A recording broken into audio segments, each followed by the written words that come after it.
Ryan's Office Revenge. Kevin, this is Scott. I need to inform you of an immediate organizational restructuring that affects your position. My name's Kevin Hartwell, and until 26 hours ago, I was the Senior Project Director at Atlas Construction Corporation, overseeing 3 major pipeline projects across Texas and Oklahoma worth $1.2 billion in contracts. I'm 49 years old, spent 10 years with the Army Corps of Engineers building bridges in places you wouldn't want to visit, and the last 15 years turning Atlas into the most reliable infrastructure contractor from Houston to Tulsa. What I never expected was for CEO Scott Morrison to decide my expertise was expendable at 1:05 a.m. on a Tuesday, communicated through a phone call lasting exactly 3 minutes and 47 seconds. Give me a break. Who fires somebody in the middle of the night? The call came while I was in my home office outside Houston, reviewing safety protocols for a critical Chevron pipeline section that needed inspection clearance by 6 a.m. This wasn't unusual. Oil and gas construction operates on deadlines tighter than a tick's grip, meaning someone's got to monitor night shifts when things go sideways. For 15 years, that someone had been me. What kind of restructuring? I asked, already running through possibilities while watching real-time status updates from our Odessa, Corpus Christi, and Tulsa project sites. Your position as Senior Project Director is being eliminated effective immediately. We're consolidating project oversight under our new VP of Strategic Development, who brings a more streamlined approach to infrastructure management. Streamlined approach. Corporate BS for we hired someone cheaper who doesn't know a pipeline from a garden hose.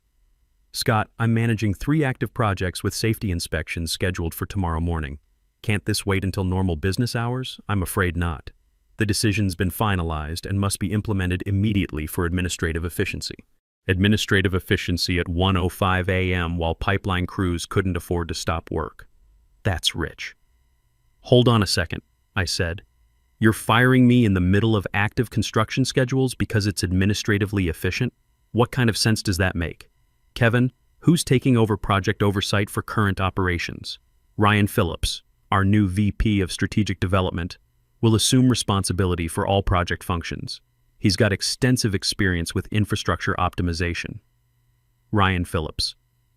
I'd never heard the name, which meant he'd been hired without input from the guy who actually understood Atlas's operations. Typical corporate move. Has Ryan been briefed on tomorrow's inspection schedules and safety protocols? He'll receive comprehensive transition documentation and will coordinate with site managers as needed. Transition documentation for operations that required split-second decisions based on 15 years of knowing which inspectors were sticklers, which equipment needed babysitting, and which contractors would cut corners if you didn't watch them like a hawk. Scott, Atlas's operations aren't something you hand off with paperwork. There are inspector relationships, environmental compliance issues, weather contingencies that can shut down a project faster than you can say lawsuit. Kevin, we appreciate your dedication, but we have confidence in our transition planning. Ryan brings fresh perspective to operational challenges that may have become overly complex under previous management. Previous management. That'd be me, the guy who'd built Atlas's safety record from 78% to 98% over 15 years. Avoiding the regulatory shutdowns that killed our competitors and kept our insurance premiums from going through the roof. When does this transition take effect? Immediately. We need you to cease all project activities and transfer access credentials to Ryan by 2 a.m. Cease project activities while 3 major pipeline sites were running night shifts with active safety monitoring and environmental compliance that required constant attention. Sure, that makes perfect sense. Ryan's fully prepared to handle any operational challenges. We wouldn't make this change if we weren't confident in the transition. I stared at my monitors showing real-time data from all 3 sites, equipment status, weather alerts, inspection schedules, crew rotations, dozens of decisions needing someone who understood how pipeline construction actually worked in the real world, not some boardroom. I understand, I said finally. You need me to brief Ryan on current project status? That won't be necessary. He prefers to assess situations independently rather than inherit previous management assumptions. Previous management assumptions, like knowing which inspectors required specific documentation, which equipment needed preventive maintenance, and which weather patterns shut down operations for safety reasons. Little details like that. I'll transfer my access credentials within the hour. Excellent. HR will contact you tomorrow about transition documentation and final administrative details. The line went dead at 1:08 a.m. 3 minutes and 47 seconds to erase 15 years of operational expertise in the middle of managing active construction sites worth $1.2 billion. I leaned back in my chair, looking at screens full of data that had soon belonged to someone else. Ryan Phillips, whoever he was about to get one hell of an education about managing pipeline construction. But that was Scott Morrison's call, not mine. You know what really got under my skin? I'd been planning to work maybe 5 more years, build up the retirement fund a bit more, make sure Susan's medical bills from her surgery last year didn't eat into our nest egg too much. Now I'm sitting here at 1 a.m. wondering if I'd have to start over somewhere else at 49. The transition process felt like disconnecting life support from a patient who still needed intensive care. At 1:47 a.m., I began systematically transferring access credentials for systems I'd built, optimized, and monitored for over a decade. Safety dashboards, contractor networks, equipment diagnostic systems, regulatory compliance protocols, layers of infrastructure that had taken years to develop, and plenty of 2 a.m. phone calls to maintain. Each system transfer felt like handing over the keys to your truck to someone who'd never driven stick. At 2:23 a.m., my phone rang. Unknown number, but I recognized the Atlas Exchange. Mr. Hartwell, this is Ryan Phillips. I understand you've been managing night operations. I wanted to introduce myself and get a quick overview of current status. Ryan sounded younger than I'd expected, with that confident tone of someone who'd probably managed construction before but had never dealt with the headaches of Texas pipeline work, the inspectors who'd shut you down for a missing signature, the weather that could turn a routine job into a nightmare, the contractors who'd been doing things their way since before Ryan was born. Hello, Ryan. I've transferred all access credentials like they asked. You should have full project oversight now. Great. Can you give me a quick rundown of what's happening tonight? Any immediate concerns? I glanced at monitors I wasn't supposed to be looking at anymore. You'll need to check the project dashboards for current status. I'm not involved in operational decisions anymore. Right, of course. But just to get oriented, any critical issues I should prioritize? The question confirmed what I'd suspected. Ryan had been handed responsibility for operations with about as much preparation as a fish gets for flying. Ryan, I'd recommend reviewing current inspection schedules, checking contractor status, and monitoring weather alerts. The Odessa site's got EPA compliance verification tomorrow morning. That's a big deal. They'll shut us down if the paperwork isn't perfect. Corpus Christi's dealing with equipment maintenance issues on the main pump station, and Tulsa's got a crew rotation scheduled that affects the weekend timeline. Okay? Odessa, Corpus Christi, Tulsa. EPA, equipment, crew rotation. Got it. Anything else I should watch for? 15 years of knowing how things really worked, condensed into a casual question. Like asking someone to explain how to drive by reading the owner's manual. You'll want to monitor the site supervisors. They handle routine stuff, but safety protocols require project oversight for anything out of the ordinary. These aren't desk jobs, Ryan. When something goes wrong out there, you've got about 10 minutes to make the right call before it costs serious money or gets someone hurt. Perfect. And if I have questions, can I reach you tonight? I paused, remembering Scott Morrison's 1:05 a.m. call and his confidence that Ryan could handle everything independently. Ryan, I'm not employed by Atlas anymore as of 2 hours ago. You'll need to coordinate with site managers and shift supervisors for operational support. The silence lasted long enough for me to wonder if he'd hung up. You're no longer employed as of tonight? I thought I was taking over from you tomorrow morning. You took over at 2 a.m. when I transferred access credentials. Another pause. Mr. Hartwell, I think there's been some miscommunication. I wasn't expecting to start tonight. I haven't reviewed current operations or been briefed on ongoing issues. And there it was. Scott Morrison had fired the guy managing active construction sites and handed responsibility to someone who wasn't even ready to start. Brilliant management right there. Ryan, I'd recommend contacting Scott Morrison or HR to clarify your responsibilities and timeline. I'm not in a position to provide operational guidance anymore. After hanging up, I sat in my home office thinking about the construction sites now running without the oversight they'd depended on for 15 years. 3 major pipeline projects managing complex operations with tight deadlines and zero tolerance for regulatory screw-ups, now under the supervision of someone who hadn't even expected to be working tonight. Scott Morrison had wanted immediate administrative efficiency. He was about to get a very expensive lesson in what happens when you confuse efficiency with just plain stupidity. My phone buzzed with notifications from site supervisors seeking operational guidance, messages I wasn't allowed to answer anymore for operations I wasn't responsible for. I turned off my phone and went to bed. Whatever happened next was Ryan Phillips's problem, but I couldn't sleep. Susan rolled over and mumbled, "Everything okay, hun?" "Yeah, just work stuff. Go back to sleep." She didn't need to know I'd just been fired. Not at 2:30 in the morning. We'd talk about it over coffee when she got up.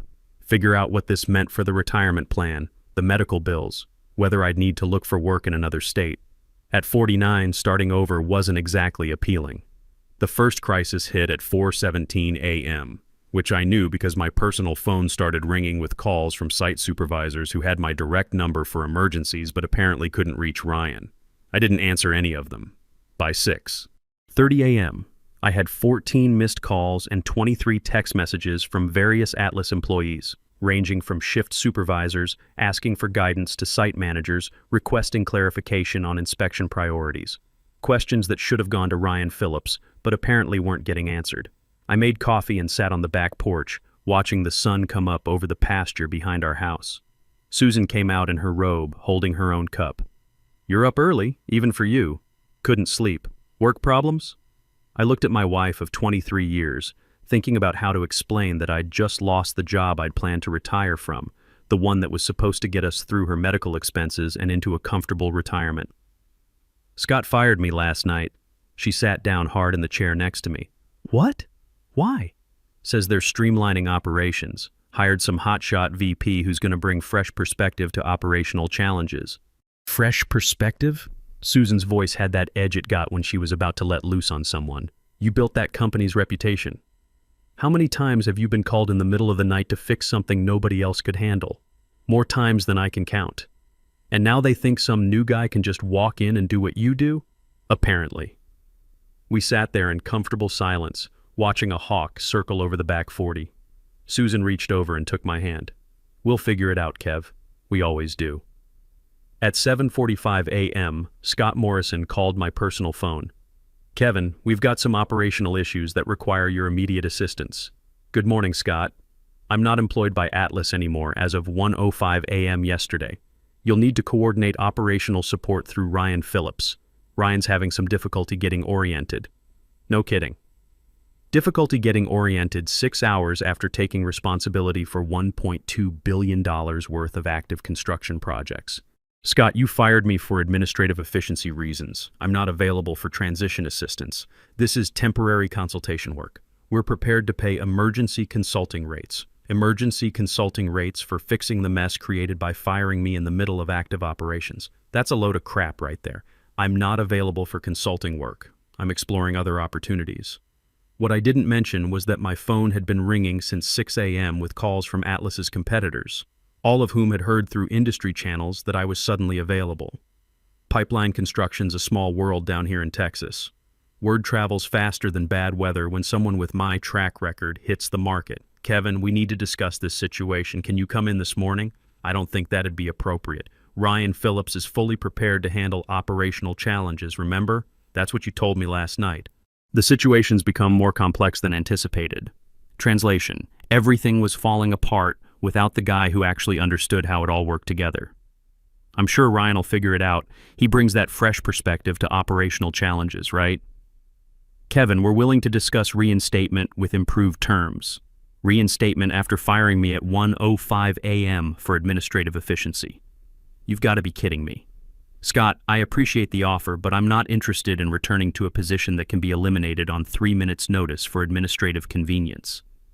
When I hung up, I felt something I hadn't experienced in years: complete control over my professional future. They'd fired me to streamline operations, and now we're learning that some operations can't be streamlined without the guy who knows how to make them work.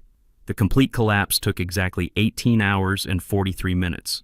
I watched it unfold, not from panicked phone calls, but from LinkedIn messages and texts from old buddies still working in the field. The first domino fell at 9:47 a.m. when the Odessa site failed EPA inspection. My old friend Carlos Mendez, who'd been a site supervisor there for 8 years, texted me, "Kevin, what the hell happened? New guy Ryan didn't have the right environmental permits ready. Inspectors shut us down hard." Says we can't restart until we refile everything. That's gonna take weeks, man. In operational terms, this meant Ryan hadn't understood the specific documentation sequence I'd developed over years of dealing with EPA inspectors who'd shut you down for a missing signature or a date that didn't match their computer system. When you're dealing with federal environmental compliance, there's no room for learning on the job. The second crisis hit at 2:15 p.m. when equipment breakdown at Corpus Christi triggered safety shutdowns Ryan didn't know how to override. Bobby Tucker, one of my equipment specialists, called me directly. "Kevin, I probably shouldn't be calling you, but we got a situation here. Main pump station's throwing error codes and Ryan's telling us to just restart it. But you know that Model 47 pump, if those error codes are what I think they are, restarting without the bypass procedure could blow the whole system." I'd dealt with that exact pump issue 3 times over the years. It required a specific shutdown sequence and manual bypass that wasn't in any manual, just something you learned from experience and nearly getting your head blown off the first time you got it wrong. "Bobby, I can't provide operational guidance anymore. You'll need to coordinate through Ryan. But Kevin, this could cost us the whole pump station. That's $250,000 in equipment and 2 weeks of downtime." "I understand, Bobby, but I'm not employed there anymore." The third disaster came at 4:30 p.m. when weather delays at Tulsa cascaded into contractor scheduling conflicts that backed up the entire project timeline. Mike Williamson, our logistics coordinator up there, sent me a text that said it all. Ryan tried to reschedule the Crawford crew without checking with the other contractors. Now we got 3 crews showing up tomorrow for the same job site, and Crawford's threatening to walk off the job. This is a clusterfuck of epic proportions. I'd worked with Crawford Construction for 12 years. Old school outfit run by Jim Crawford, a Vietnam vet who didn't tolerate corporate BS but would work through hell and high water if you treated him with respect. Ryan had apparently treated him like just another vendor you could push around.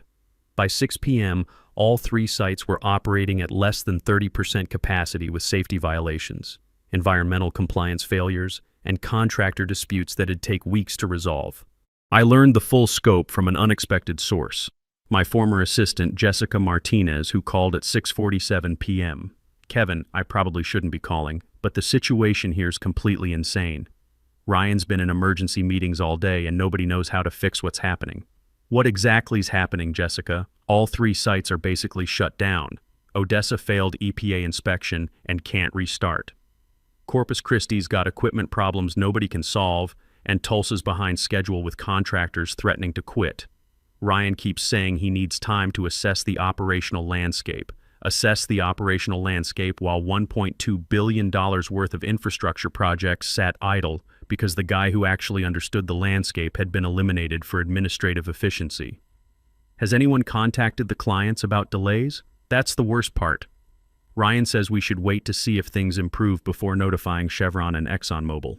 "But Kevin, these aren't companies that tolerate surprise delays." "No, they weren't. Oil and gas companies operate on schedules tighter than Dick's hat band, with penalty clauses that could bankrupt contractors who missed deadlines. Chevron alone could hit us with $200,000 per day in late penalties." "Jessica, I appreciate you calling, but I'm not in a position to provide guidance anymore. I know, it's just that everyone's asking what you do in this situation. What I do was exactly what I'd been doing for 15 years. Coordinate between sites, manage client expectations, maintain the relationships with contractors and inspectors that kept everything running smooth. But Scott Morrison had decided that coordination was too expensive to maintain. Jessica, the situation will resolve itself one way or another. Ryan's got the authority and responsibility to make operational decisions now. But what if he can't fix it?" That was the question Scott Morrison should have asked before eliminating the guy who knew how to prevent these problems in the first place. While I was talking to Jessica, my phone buzzed with another call. Number I didn't recognize, but the area code was Dallas. "Mr. Hartwell, this is Tom Bradley from Summit Infrastructure Systems. I heard you might be available for new opportunities. We'd like to discuss a partnership opportunity with you if you're interested."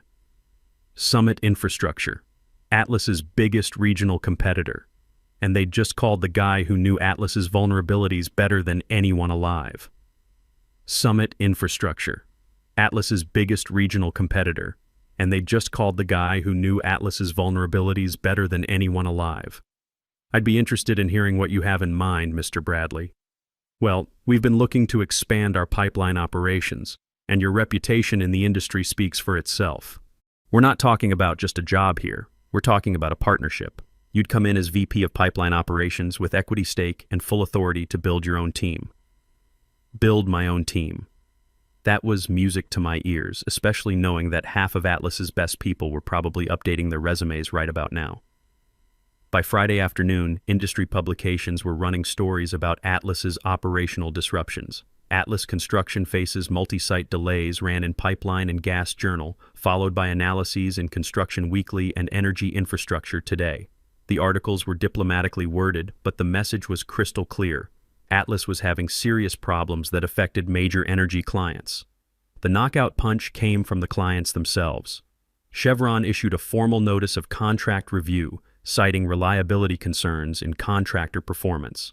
ExxonMobil implemented emergency contingency planning to source alternative contractors. Within 4 days, Ryan Phillips had managed to damage relationships I'd spent 15 years building. The call I'd been expecting came Friday evening from Rachel Thompson, Atlas's board chairwoman. "Mr. Hartwell, I'm calling to discuss a potential consulting engagement to help Atlas address operational challenges we're experiencing." "What kind of challenges are you experiencing, Mrs. Thompson?" "Multi-site coordination issues affecting project timelines and client relationships. We believe your expertise could help resolve these complications." I looked out my kitchen window at Susan working in her flower garden, thinking about the 15 years I'd spent building systems that Scott Morrison had destroyed in a single phone call. "Mrs. Thompson, I'm not available for consulting work. I've accepted a position elsewhere." The silence on the other end told me everything I needed to know. "Mr. Hartwell, surely we can discuss terms competitive with any other offer." "Mrs. Thompson, 4 days ago Atlas fired me at 1:05 a.m. for administrative efficiency. Today you're offering premium rates to fix the problems that decision created. What's changed isn't my availability. It's your understanding of what operational expertise is actually worth. What would it take to bring you back?" I thought about all those 2 a.m. phone calls over the years, all the emergencies I'd handled, all the relationships I'd built with contractors and inspectors and crew chiefs who trusted me to do right by them. It'd take competent leadership that understands the difference between cutting costs and cutting capabilities, Mrs. Thompson. Summit Infrastructure offered that. Atlas apparently didn't. 3 weeks later, I walked into Summit's Dallas headquarters for my first day as VP of Pipeline Operations. Tom Bradley introduced me to the team, and I started making phone calls to people I'd worked with for years. Carlos Mendez was my first hire. "Kevin, I've been waiting for your call. This place is falling apart without you. When can I start?" Bobby Tucker came over the following week, along with Mike Williamson and half a dozen other key people who'd made Atlas's operations actually work. Even old Jim Crawford called to say he'd be happy to work with me again. "Kevin, that Ryan character tried to tell me how to run my crew. Nobody tells Jim Crawford how to do construction, especially some suit who's never held a wrench. But you've been in the trenches. I'll work for you anytime." Within 6 months, Summit won the contract for the $400 million Trans-Texas Pipeline project, a deal I'd been developing for Atlas for 3 years before they fired me. The irony wasn't lost on anyone in the industry. I received one final contact from Atlas 9 months after my termination, Scott Morrison calling from what sounded like a much smaller office. "Kevin, I was hoping we could meet to discuss lessons learned and potential future collaboration." "I don't think that'd be productive, Scott." "Kevin, I made some mistakes in how we handled the transition. I'd like to make things right." "You made one mistake, Scott. You confused having operations with understanding them. Some lessons are too expensive to teach twice." 2 years later, Atlas was sold to a larger firm for 60% below peak valuation. Industry analysts specifically cited operational instability and loss of institutional knowledge as key factors that had weakened the company's market position. Meanwhile, Summit Infrastructure had become the dominant pipeline contractor from Houston to Denver. Our operations were generating $800 million in annual revenue, and we'd won contracts from every major energy company Atlas had lost. Susan and I were sitting on the back porch one evening watching that same hawk circle over the pasture. She'd made a full recovery from her surgery. Our retirement fund was looking healthier than it had in years. And I'd just gotten off the phone with Tom Bradley about expanding into Oklahoma. "You know what's funny?" she said. "What's that?"